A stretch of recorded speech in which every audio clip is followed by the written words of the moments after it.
Just a second. Yeah. So hello and welcome to this last session of SDC Verifier series of webinars. We have done 3 sessions before with you on a specific topic, so let's go through them. I think it makes sense to info, because there is a lot of people who I see joined for the first time. There are somebody who survived all 4 sessions with us. Thank you for that. It's going to be the last one. So 4 weeks ago, we were speaking about how to, excuse me, we were speaking about, this is the right order. We were speaking about modeling with SDC Verifier.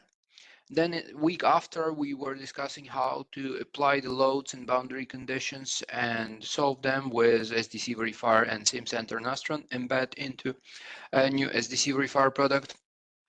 Then last week, we were discussing checks according to rules and regulations. We have done Eurocode and AISC weld checks, fatigue checks, and beam member checks. And today is the last session of the series. We are going to speak about not only reporting, but in general, the presentation of results and advanced levels of documentation and understanding the results of your FEA models.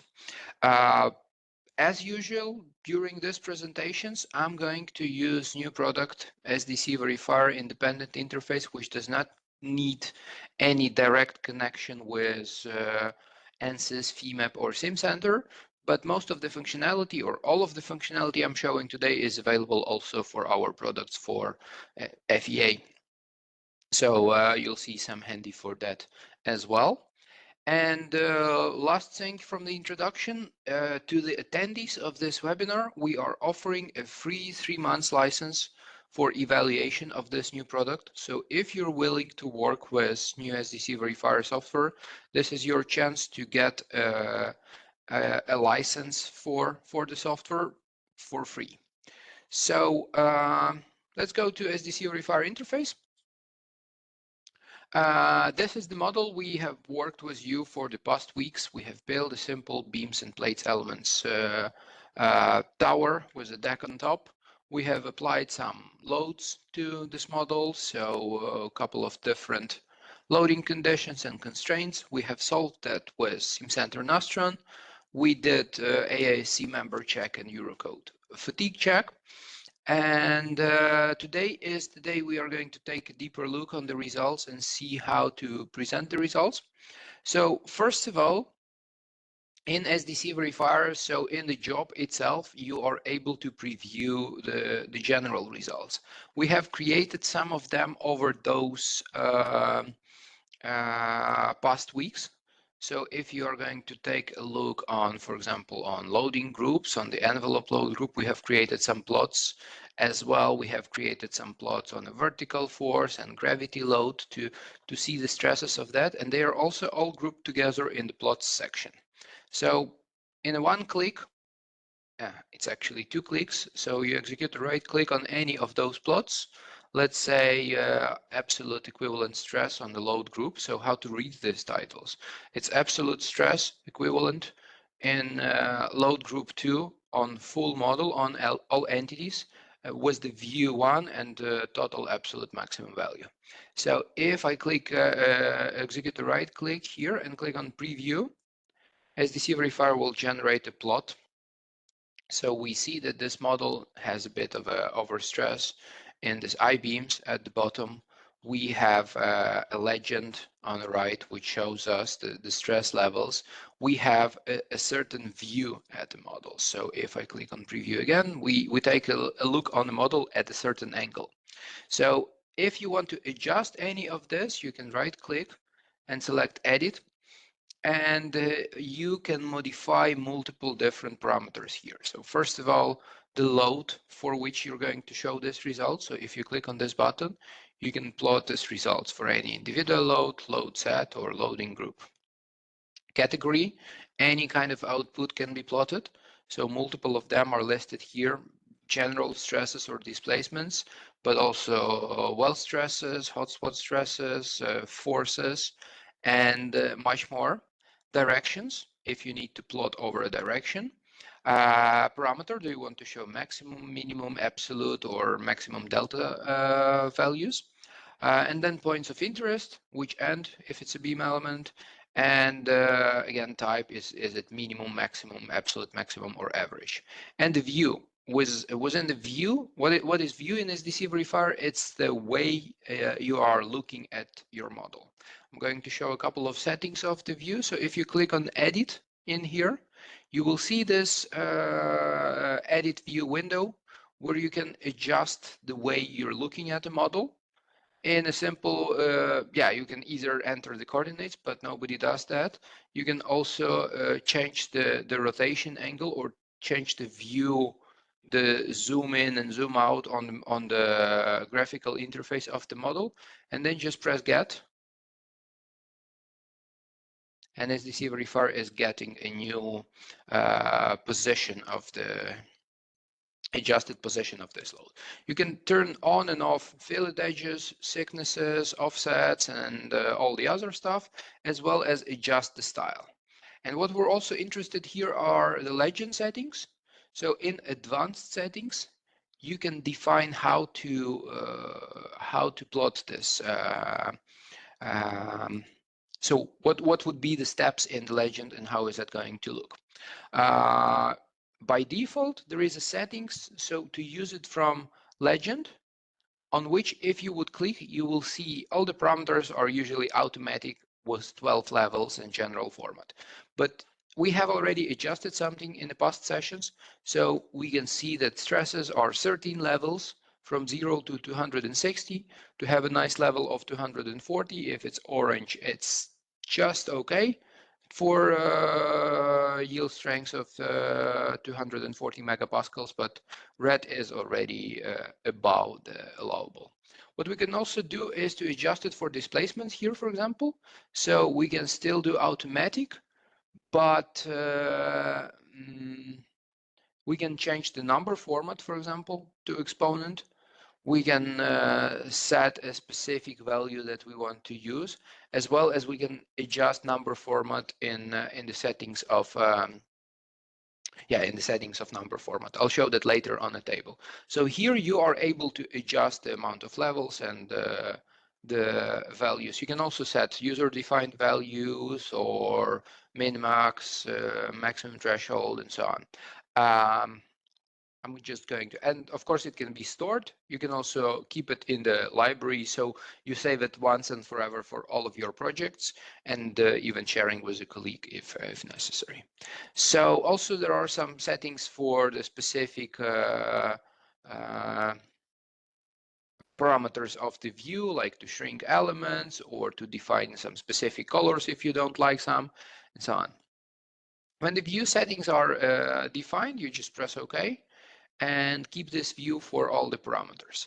From the views menu in the tree, so here we discussed how to build this plot. From the views menu in the tree, you can add much more views. So usually in a project that we do within our consultancy services, we are trying to show as much and as detailed result as necessary. So you can either copy the existing default view, give it the title, let's call it zoomed in, pressing OK. And then I'm clicking to edit this zoomed in view. Go to the model itself, zoom into the platform, for example, and clicking get. We are having the same view, the same angle. Maybe put it a bit to the left, not to cover the legend. Yeah. Pressing get. So we're having the same view, but zoomed into the platform on top, so we can more present in detail the results of weld strength checks here, or present in details the results here. Pressing OK.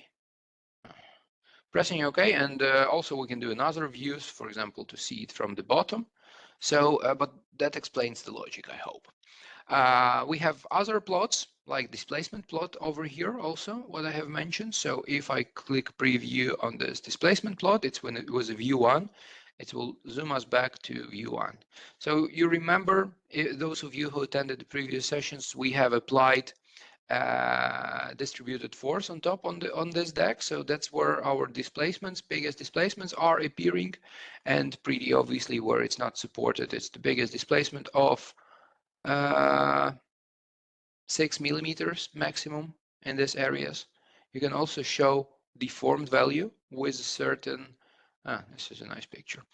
You can also show deformed value with a nice scale to understand how your model is behaving. So yeah, because of, it's because of individual load 1, which is gravity. So if we want to edit this and see what's going to be the displacements and how our model is going to behave under a side force or a wind. Let's select wind. Now I'm going to save this plot, press OK, and click on preview.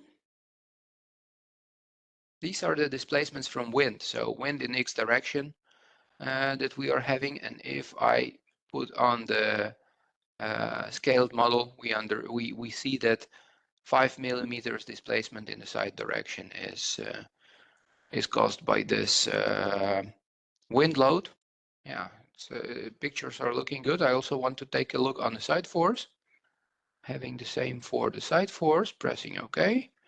And preview.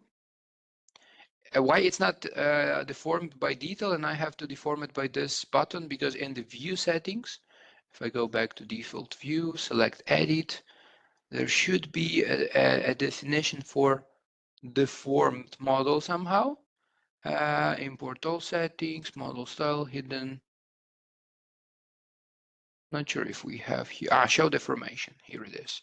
And then the scale of the deformation. So you can define this scale. So when I put this deformation on and I apply now this, I would see, yeah, this is our deformation. Yeah, so this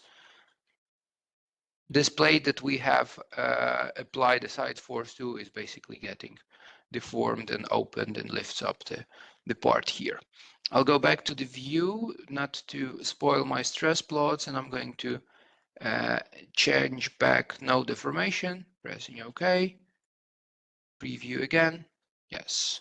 Okay, so these are the ways to present the results with the plots, and in the very same way you can present the same results for checks. So if you go to the checks, we already have some of them.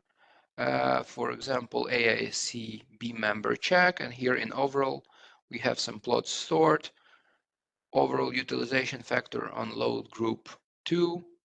Click on preview. And here is, yeah, we only define there those beam elements. In the very same way, utilization factor from 0 to 1.2 is demonstrated in this plot. Let's go back to our nice stress plot. And let's continue with the tables now. For general result presentation, let's present the tables on checks. We already have some of them. So on the check, we've seen that some members are having utilization factor of more than 1, and we want to take a look on that. So if I click edit on the table that we already had, what we have here, it is a table of overall utilization factor for AISC standard on AISC selection. Absolute values of overall utilization factor. I'm clicking on fill table, and I'm going to see here the utilization factors on each and every from each and every load. So I can see here, okay, what is that axial is okay everywhere. Bending is for load set number 3 and corresponding load group is having a slight overshoot, but it's actually a combined that is causing the highest results, and therefore overall utilization factor is also pretty significant. So we can see it overloads. You can also see that we're displaying all 10 of them. It is always possible to filter. For example, we want to filter everything above or between 1 and 2. Press OK, and only overshooted values are going to be highlighted here, and those that are not below, that are not about 2, but we haven't had them. So also filter will always show you what is how many of these members are filtered. And if you're going to export this, so here on the top left, we have an Excel exporting button, which seems to struggle to generate this export.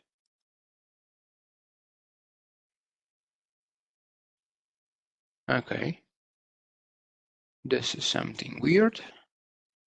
Give me a second. Okay, I'm going to restart the project. I don't know why this happened. We're going to check this with developers, so we'll quickly restart. The project is stored, so no problem with that at all.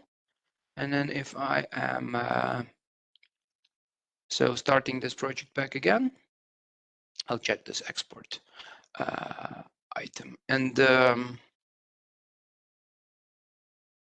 checking for the license, and then opening this webinar. I can either save daily backup or backup file that I have done, or just open my project file, and we can continue working with that. So we have discussed, maybe I'll switch off the filled edges. We have discussed the results of on tables, on checks of the AISC. So we have done a table over loads, on all the loads, and we've seen the values of all the loads. But what if I want to see which property is not okay? I'm going to go to this table, and I am going to create a components extreme table, which is going to be over selections. I'm clicking on this, and again on the same loading group, which we did, doesn't matter, envelope on the load sets. I think that was the one. For the static structural job, I'm going to make a selection from list of a certain properties. So I'm clicking on this button, properties from list, and I say I want to include, let's include all of them, okay? And pressing the fill table. So now I know that this overshoot of 1.66 is appearing on a load set 3, and it is appearing because of, and it's appearing on the I-beam 200. For everything else, it is just okay. For plates, we didn't do this check, obviously. This bar is not existing. We just made it for some educational purposes.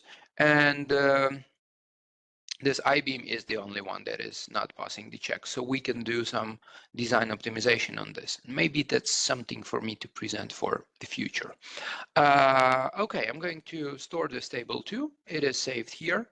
And in the similar way, you can create multiple different types of tables. There are 6 different types of tables in SDC Verifier. So extreme ones, maximum values, flow table, summarized forces, then the component extreme that we just did, and then overloads, and the table for output vectors. This gives us possibility to quickly preview the results. But what if our model is very big and we have multiple different zones and locations? So in this model, it's quick and easy to figure out what is the worst location, what is the worst load, where it is located, and so on.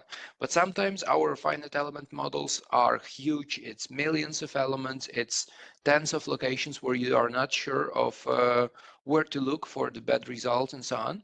We have a couple of nice post-processing tools, which are called Peak Finder and Governing Load. Let me quickly show you what is Peak Finder. If you execute the right click here and select Add, in the Peak Finder, you can preview a certain peaks of the worst results in your model by your criteria. So let's say we want to understand where are the highest stresses in our model.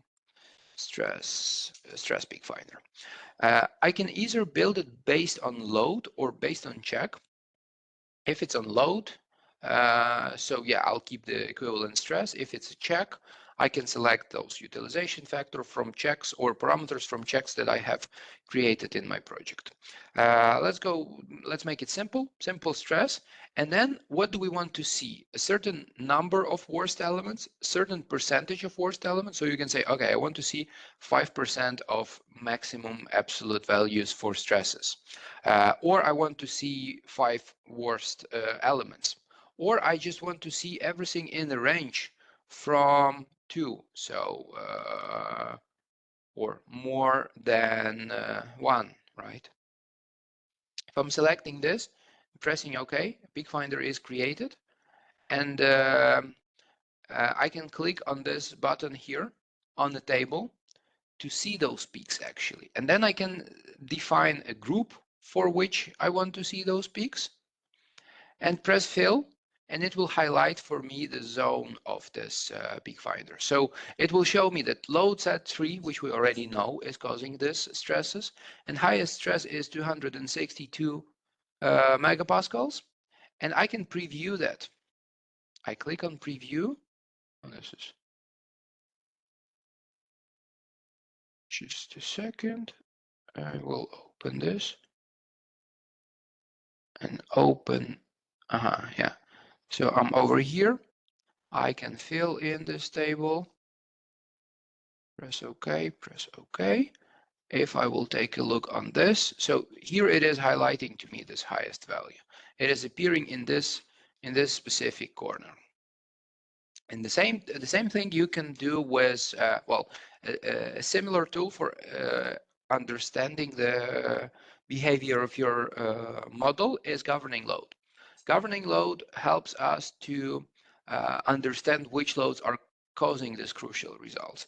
Again, in our model, it's very simple. We know it's load set 3, but again, on the equivalent stresses on all entities in the envelope load group, if I will fill in the load set table, it will show me that the worst loading scenario is load set 3. If we will have multiple load groups or load sets like hundreds of them, and we will have huge model, it will highlight to us all the zones where the highest stresses appears and from which loading combinations they are appearing. So for big models with lots of outputs, it is important for our understanding how your model behaves. So this simple tools, first of all, possibility to preview results with plots and tables, either from job or from for every specific standard, or using the tools to understand the peak loads or peak values and governing loads are very important to help you to understand your model better, to understand what are the worst results, from which loading condition and loading set these worst results are coming, and also to understand better how your model behaves under this condition. Again, in huge models of millions finite elements, which we all are usually working with, it is a time saver, huge time saver. And then obviously, last but not least is automatic documentation. I continue to say that automatic documentation on repetitive reporting process is saving a huge amount of time. So let's super quickly build a complete report having all the information about our model. What I'm going to do, I'm going to go to the last section in the model tree, report, execute the right click, add, and I will do empty report designer. Report designer is a tool that allows you to have a full control over a structure of your report, and it allows you to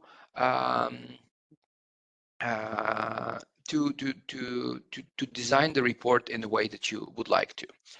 If you remember, those of you who attended first session, when we were creating this project, we filled in our credentials and they are stored So if we are, or our company info and customer info, and since we did this, now the first page is generated automatically. So this is how we called our project, and this is who did this, the date of the project. We can also add a number in the project settings over here. So project number will be 001. And now if I will regenerate this this item, project number appears. So you can either fill it in from the menu here, or in the project settings it is stored. Then you can have, of course, the table content, table of content, and preface. Preface is a very nice feature for the future. When you're getting back to your reports, you understand, okay, what software was used for this. Where is the model file? Where is the project file? When it was generated and by whom? It is really helpful when you need to get back to old reports and understand what happened. Design of this report is completely customizable. So you have here a report layout button where you can, okay, nice. Just a second, I will quickly restart it. So in the report layout button, you're supposed to have a possibility to adjust everything about the how your report is going to look like. I'm going to quickly open the project once again. Okay. This, which is the correct one? This one. Yes. And go back to report, empty report designer. So in the report layout, and you're able to define how your first page is going to look like, how your report pages are going to look like, and how the design and fonts and colors are going to be defined. Then we start building up the, the structure of our report.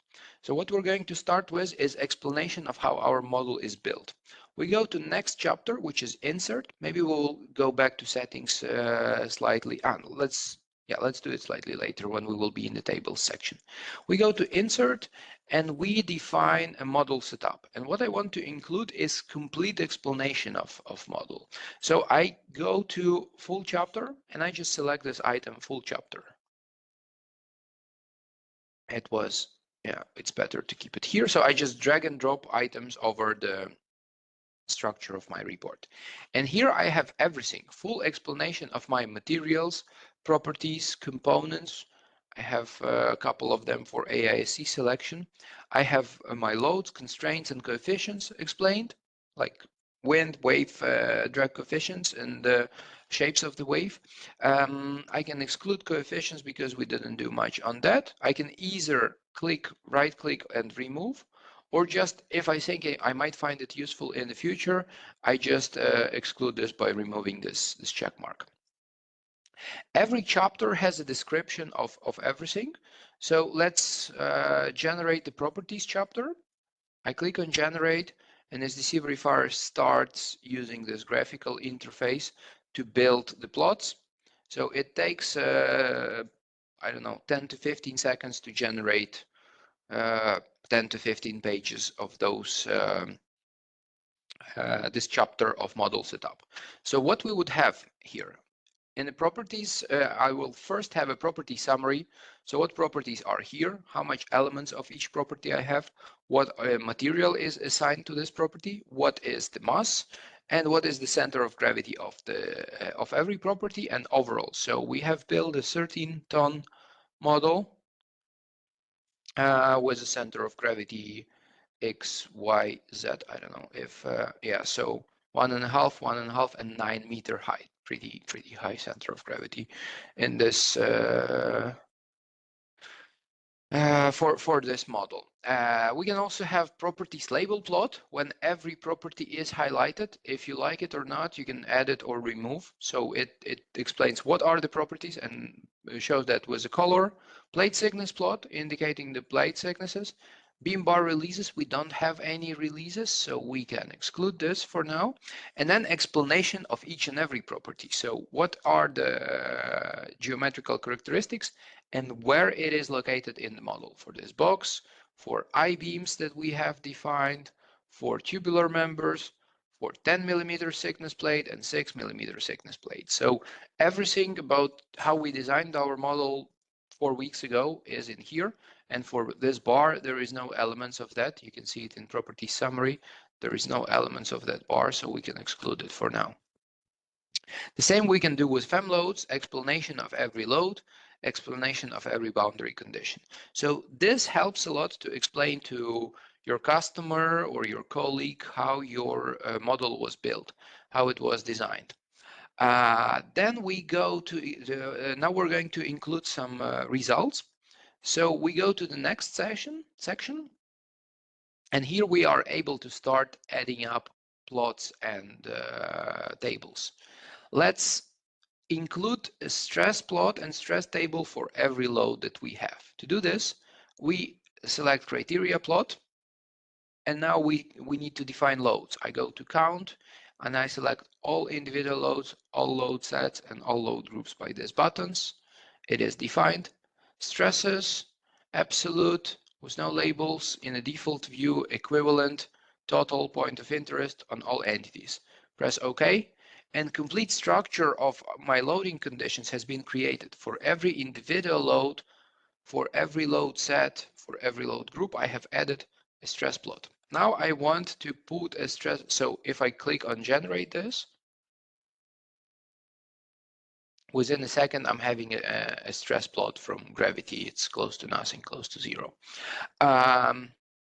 Then I want to include table, stress table, right? So I go to expand extreme, define, here is a small button which allows you to select all, to select recent loads.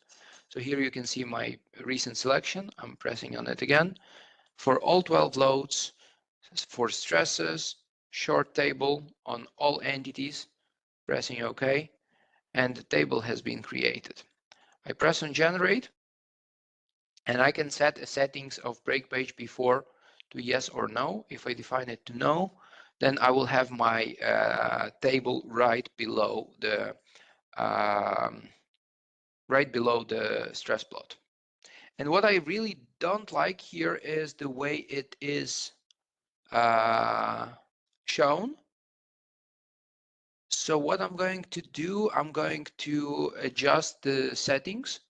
I'm going to go to Home tab, and in the legend settings, no, not in the legend settings, in the number format, I want to say, okay, I want to take a look on my stresses in scientific format with 2 digits after decimal point, but in megapascals. So set this format, yes. So in fixed power of 6, I will see this then in megapascals. And now I'm pressing OK. And also for displacements, I want to do also a fixed power, scientific fixed power, but in millimeters. So -3 set format. Yes, this should be OK. Pressing OK and pressing generate. And here are, yeah, so you see those results were strange. I thought it's like 300 megapascals from gravity, but it's actually 30. So 30 megapascals in this model, everything is, I also need to adjust the view. View can also be adjusted from here. What we want to do is to remove those fillet edges to see the results better. Okay, close and regenerate the plot. Yes. So everything is blue, dark blue, and the stresses are of 30 megapascals. In the very same way, I can add criteria plot for all the recent loads for displacements with a default view, displacement plot for everything, and then displacement table. I'm not even going to generate that, just very quickly expand extreme, displacement, for all the recent loads, add this and press all entities and press OK. Good. So what we have done for each and every item of our job, we have created stress plot, stress table, displacement plot, displacement table, very general results. Now I want to include check results. So here are check plots and check tables. And what we can do, we can select overall utilization factor for AISC and click on criteria plot here. Yeah, and click on criteria plot here. Select again all the recent loads. With a default view, I can create multiple. If I have multiple views here, I can create multiple plots at the same time, but I'll do just one on all entities. Maybe not even all entities. I'll do it on, since it's AISC, on AISC selection. So only on those beam members. Press OK. And these plots are created now. You see 12 of them. Pressing OK. And then standard chapter has been added to every load item. And I have here this stress plot. Sorry, utilization factor for AISC plot. In the very same way, I can create table, but I will do the table for Eurocode. So just to show you the difference, or that both of them are going to be included in report, I'll do fatigue check, table of,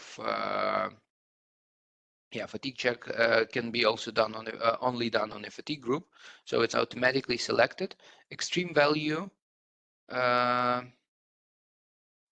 we can do equivalent on all entities, pressing OK, and then this fatigue group has been added here, and results for Eurocode fatigue were included. And then last things that we can add here is that we can include some user-defined items. For example, I can select a user chapter, give it a title of, let's say, summary. Okay. And then in this summary, I can include a text. And for the text, I can start writing something. So I can say, based, very quickly, based on the completed demonstration project, we've done an analysis of a tower, and all results are okay. Well, except those that are not for AIC join check, but I don't want to type too much. So I'm pressing enter here and I'm generating the summary. Yeah, and then you can include here a custom image, or again, add a plot or table, or you can drag this item or copy the item from here. For example, yeah, it's nice to take a load group envelope stress plot, copy this and paste it in the summary, paste, yeah. And now if I'm going to generate this, yeah, so we have a short summary, short description that everything is okay, and a nice picture that everything is okay. And of course, it is a bit more complicated than just doing screenshots manually and pasting them into your Word document immediately or so. But the benefit of this is extremely significant. If result is not okay here and we need to change something, I'm just going to save this report, call it, yes, report 1, doesn't matter, okay. And I'm going to close it. Yes, I'm going to save the generated content. And I think I want to adjust something in my results. I go back to model, I go to my mesh, adjust the mesh, or I go to the fem loads, what we did in the, so mesh is what we did in the first session. I go to mesh, change it, modify the property of this I-beams. So I go to I-beam 200, edit this I-beam and change the shape of it, select change shape and make it 250 instead of 200, right? I click OK. I click OK again. Now my I-beams have been changed. I also need to adjust the offset, but we don't have much time to finish that. I changed my my I-beam. I go to Analyze button. I update my model, clear the calculated results, OK, and analyze the model with the Nastran solver once again. For this simple model, it's already finished. Analysis is super quick. Now it is calculated. I go back to my report, select, edit the existing report, and all I have to do is to generate new updated report or generate a specific item that I have had here, for example. And so just to check how the results have changed, I would go to load group, envelope of on the load sets, and I will generate this stress plot once again. Sorry, not a stress plot. I wanted this utilization factor, which was 1.66, right? And now I am recalculating the check. For recalculating the check, it will take, that's probably the most time consuming part of this update process. It is, yeah, 15 seconds. Now it have changed that a lot. Probably I did something wrong in my editing of the cross section. So I would go to that cross section once again and take a look what I changed there. I made it higher, but not thicker and so on. So maybe that was not the best idea. But what I wanted to show to you was this. I'm going to close this and save this report. Let's check the property that I have actually updated. So properties, it was a beam of 200 shape, and I have made it 250. It's height and width on top. And I wanted to change shape into height. And then let's do a thickness maybe also of double. So yeah, that's a lot of modification. Pressing OK. Pressing OK. And now updating my model once again, clearing the calculated results, analyzing the job. So what I'm trying to show here that everything that we have done with you in 4 sessions of 45 minutes in all of these webinars is now a complete project structure, which is completely editable, which is quick and easy to adjust. And if I go to AISC checks and I do this overall check with the plot again on this one, yes, now we don't have this overshoot of 1.66. If I go to the table, you remember at the beginning of this session, we have done with you the table, and we had utilization factor overall for load set 3 of 1.66. I made this I-beam much bigger and thicker.